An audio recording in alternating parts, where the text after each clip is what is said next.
You think Rafi was a bad teammate? I do. He wasn't willing to conform to what the Red Sox needed. They have to do what's best for the team. Do I hear little riffs and stuff about what's going on? Yeah, here and there. But I do know that John Henry was not happy with Rafael Devers. Joining us on the River Islands guest line is none other than former Red Sox pitching stud Jonathan Papelbon, who is now on the broadcast with the Sox. Hey, Jonathan, thank you for coming on. What's up? Oh, nothing much, man. What's going on with you guys? Well, a little trade that's got us buzzing a little bit out here in San Francisco. So take us through. Heard. Yeah, did you hear about it? I figured you might.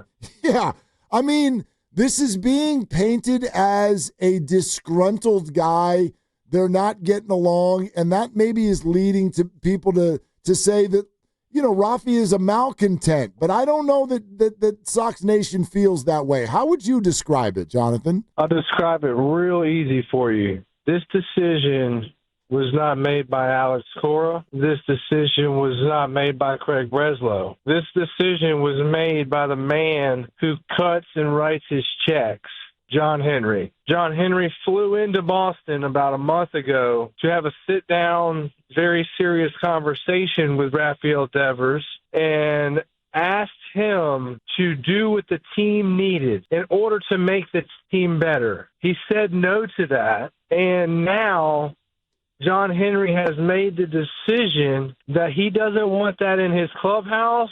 He wants a certain type of player that plays the Red Sox way, and it doesn't matter how much money you are or how good you are. He did the same thing with Manny Ramirez. He got rid of him as well. So this is all done by John Henry because he didn't want to help the team in ways that John Henry felt that he needed to help the team, period. Jonathan, why do you think he didn't want to help the team in ways that the owner wanted him to? Why do you think it got to that point? I don't know. I think that it all kind of started off on the bad foot. It really did. It started off bad foot when they got Bregman in. I think there could have been a little bit more dialogue between the coaching staff, the owner, and Devers on what they were trying to do. At the end of the day, when you get into it with the guy that writes your checks, it's usually not going to end up well. I don't care what job or business you're in. It just doesn't end up well when you do not go along with what the guy that writes your check. It's the same thing. And I compare him to David Ortiz a lot because David Ortiz was willing to pick up a glove and play first base and do whatever it took. And I was very surprised that David Ortiz's relationship with Rafael Devers, to call him and talk to him, but there were no calls, there were no responses. Rafael Devers does not do media. He does not talk to the media. He does not make himself available. He does not do team functions. And he had became a cancer in the clubhouse of the Red Sox way. And so John Henry stepped in and said, I don't want this type of player in my clubhouse, and I'm willing to get whoever it takes to get in here, even if it's a bunch of minor league prospects none of us have never heard of, just to get rid of the $250+ million he's owed. So, Jonathan, this is interesting. I'd love to hear what you think. You think Rafi was a bad teammate? I do.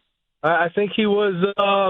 He wasn't willing to conform to what the Red Sox needed. And when you're the highest paid player and your company or your team needs something, I think it's up to that person that they have to do what's best for the team. Am I in that clubhouse? No, I'm not. Do I hear little riffs and stuff about what's going on? Yeah, here and there. But I do know for 110% fact that John Henry was not happy with Rafael Devers. And John Henry solely made this decision. In fact, when they told Rafael Devers to only DH, they made Craig Breslow tell him, not Alex Cora, because they tried to not ruin the player-coach relationship because they already knew that there was going to be problems as soon as they signed Bregman. And I think that now, with this all being done, John Henry doesn't have to pay for another 8 years, $250+ million to a player that he doesn't necessarily want. And John Henry now has the ability to go out and by trade deadline. I mean, I'm speaking immediately. By trade deadline, has the ability to go out and purchase whoever he wants at trade deadline this year. It doesn't matter. If he wants them, he'll get them. And then on top of that, be able to come back and hopefully re-sign Bregman. So there's a lot of moving parts here, but I think the biggest issue and concern here was the relationship between John Henry and Rafael Devers. Yeah, that's all. This is really interesting, Jonathan. What about this? You know, the Giants have a third baseman. His name is Matt Chapman. Pretty good player. Yeah, pretty good player. My understanding, I don't know the details, but I think the Giants feel comfortable that Rafael Devers is going to play first base for them.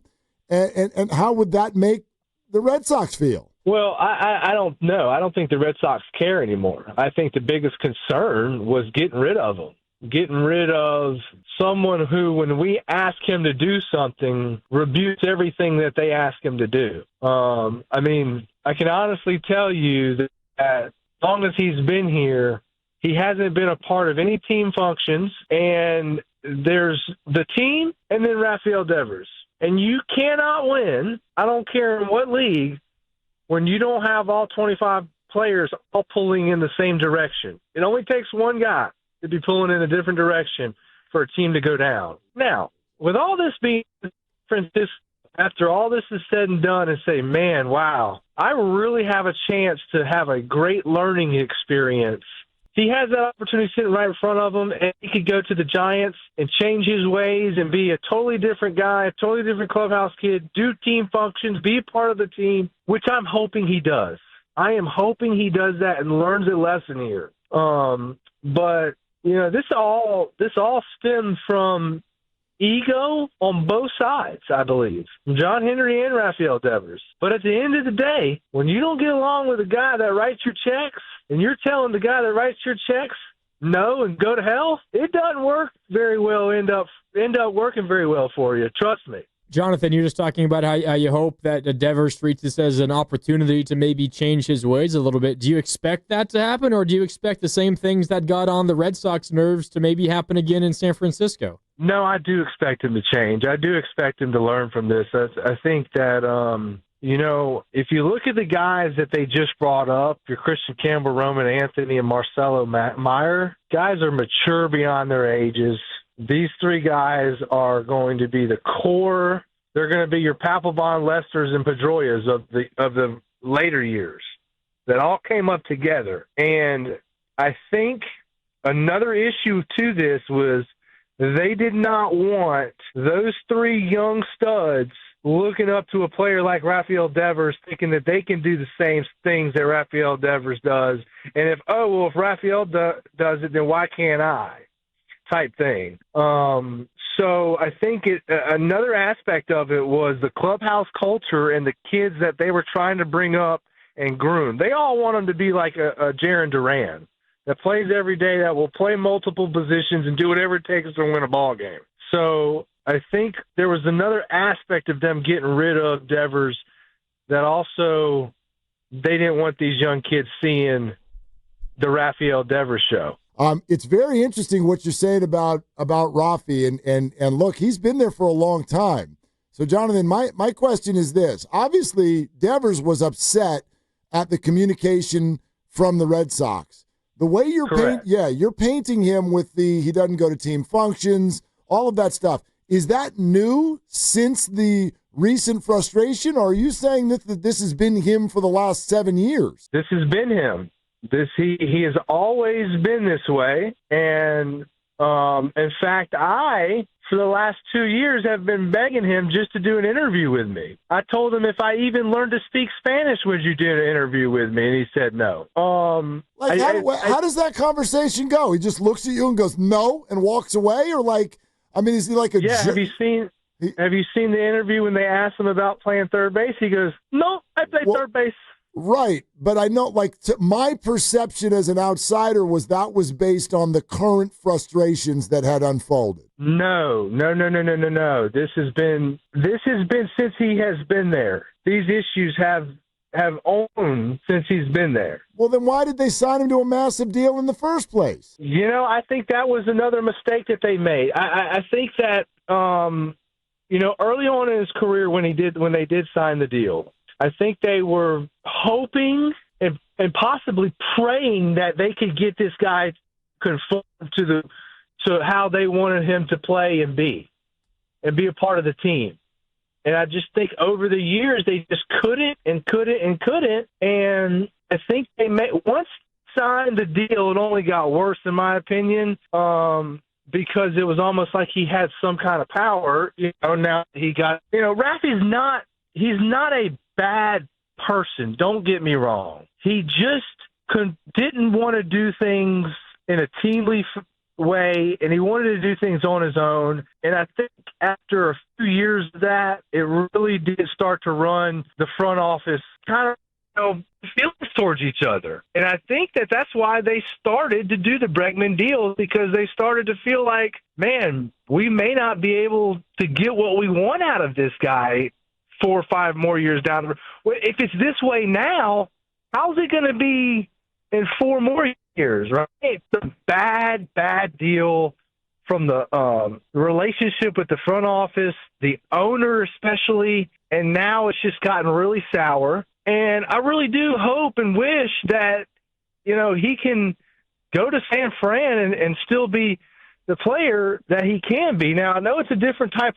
of hitter's park. He's not going to have the green monster anymore, and, some of these home runs will be caught. But I still think he's a great player.